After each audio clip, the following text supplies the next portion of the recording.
ನಡಿ ಈಗ ಶುರು ಮಾಡೋಣ. ಕೇಸರಿಯಿಂದ ಮನೋಲ್ಲಾಸ ಮನಸ್ಸು ಮತ್ತೇರಿ ಕುಣಿದಾಡಿದೆ ನೋಡು, ಮನಸ್ಸು ಮತ್ತೇರಿ ಕುಣಿದಾಡಿದೆ ನೋಡು.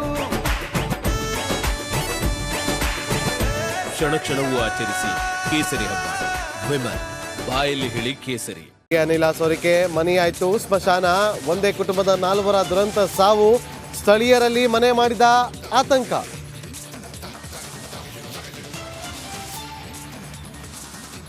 ಸಿಲಿಕಾನ್ ಸಿಟಿಯಲ್ಲಿ ಸಿದ್ದರಾಮಯ್ಯ ಸವಾರಿ, ರಸ್ತೆ ರಾಜಕಾಲುವೆ ಕಾಮಗಾರಿ ಪರಿಶೀಲನೆ, ಪಿಂಚಣಿ ಕೊಡಿಸುವಂತೆ ಸಿಎಂಗೆ ವಿರುದ್ಧ ಅಹವಾಲು.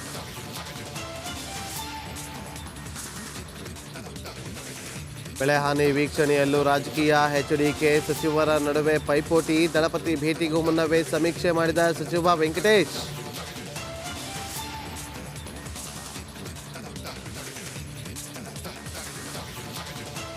ಯಾರ ಕಾರ್ತಿಕ್ ಎಲ್ಲಿದ್ದಾನೆ?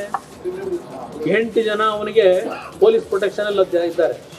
ಜಾತಿ ಕೋರ್ಟ್ ಮುಂದೆ ಅವನು ಕರ್ಕೊಂಡು ಹೋಗಿ ನಿಲ್ಲಿಸಿಲ್ಲ. ಇನ್ನೂ ಪೆನ್ಡ್ರೈವ್ ಕೇಸ್ನಲ್ಲಿ ಮತ್ತೆ ಸಿಡಿದ ದಳಪತಿ, ಸಿಡಿ ಶಿವು ಎನ್ನುತ್ತಾ ಎಚ್ಡಿಕೆ ವಾಗ್ದಾಳಿ.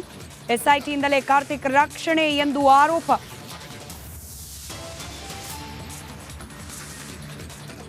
ಯೋಗೇಶ್ವರ್ ವಿರುದ್ಧ ಪುತ್ರಿ ನಿಶಾ ನಿಗಿನಿಗಿ ಪ್ರಚಾರಕ್ಕೆ ಬೇಕಿತ್ತು, ಈಗ ಬೇಡವಾ ಎಂದು ಪ್ರಶ್ನೆ. ಮನೆಯಿಂದ ಹೊರ ಹಾಕಿದ್ದಾಗಿ ಆರೋಪ.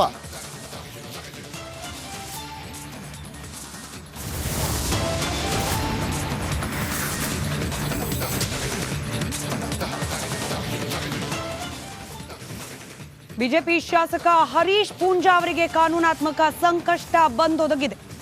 ಅರೆಸ್ಟ್ ವಾರೆಂಟ್ ಸಮೇತ ಶಾಸಕರ ಮನೆಗೇನೆ ಬಂದಿದ್ದಾರೆ ಪೊಲೀಸರು. ಬೆಳ್ತಂಗಡಿ ಪೊಲೀಸರು ಪೂಂಜಾ ಮನೆಗೆ ಎಂಟ್ರಿ ಕೊಟ್ಟಿದ್ದಾರೆ. Circle inspector Subbapura Math, PSI Chandrashekar Harish Poonja ಅವರ ಮನೆಗೆ ಬಂದಿದ್ದಾರೆ. ಅನುಮತಿ ಪಡೆಯದೆ ಪ್ರತಿಭಟನೆ ನಡೆಸಿದ ಆರೋಪ, ಪ್ರತಿಭಟನೆ ಸಂದರ್ಭದಲ್ಲಿ ಪೊಲೀಸರಿಗೆ ಧಮಕಿ ಹಾಕಿದ ಆರೋಪ. ಎಲ್ಲ ವಿಚಾರಕ್ಕೆ ಸಂಬಂಧಪಟ್ಟಂತೆ ಹರೀಶ್ ಪೂಂಜಾ ಅವರ ವಿರುದ್ಧವಾಗಿ ಎಫ್ಐಆರ್ ದಾಖಲಾಗಿದೆ. ಇದೇ ಪ್ರಕರಣಕ್ಕೆ ಸಂಬಂಧಪಟ್ಟಂತೆ ಹರೀಶ್ ಪೂಂಜಾ ಅವರನ್ನ ಬಂಧಿಸುವ ಸಲುವಾಗಿಯೇ ಬಂದಿದ್ದಾರೆ ಪೊಲೀಸರು. ಸದ್ಯದ ಚಿತ್ರಣವನ್ನ ಗಮನಿಸಿದ್ರೆ ಹಾಗೆ ಅನ್ನಿಸ್ತಾ ಇದೆ. ಬಿಜೆಪಿ ಮುಖಂಡ ಶಶಿರಾಜ್ ಶೆಟ್ಟಿ ಅನ್ನುವವರ ಬಂಧನ ಆಗಿತ್ತು. ಆ ಬಂಧನವನ್ನ ಖಂಡಿಸಿ ಪ್ರತಿಭಟನೆಯನ್ನ ಮಾಡಲಾಗ್ತಾ ಇತ್ತು. ಆ ಪ್ರತಿಭಟನೆ ಸಂದರ್ಭದಲ್ಲಿ ನೀವೇನು ಒಂದು ಕಡೆ ದೃಶ್ಯದಲ್ಲಿ ಗಮನಿಸ್ತಾ ಇದ್ದೀರಿ, ಹರೀಶ್ ಪೂಂಜಾ ಅವರು ಪೊಲೀಸರಿಗೆ ಪೊಲೀಸ್ ಠಾಣೆಯಲ್ಲೇನೆ ಆವಾಜ್ ಹಾಕಿದ್ರು. ಇದೇ ವಿಚಾರಕ್ಕೆ ಸಂಬಂಧಪಟ್ಟಂತೆ ಕಾಂಗ್ರೆಸ್ ಕೂಡ ತನ್ನ ಅಧಿಕೃತ ಟ್ವಿಟರ್ ಖಾತೆಯಲ್ಲಿ ಕಾನೂನು ಸುವ್ಯವಸ್ಥೆ ಬಗ್ಗೆ ಬೆಲೆ ಕೊಡದ ಶಾಸಕರ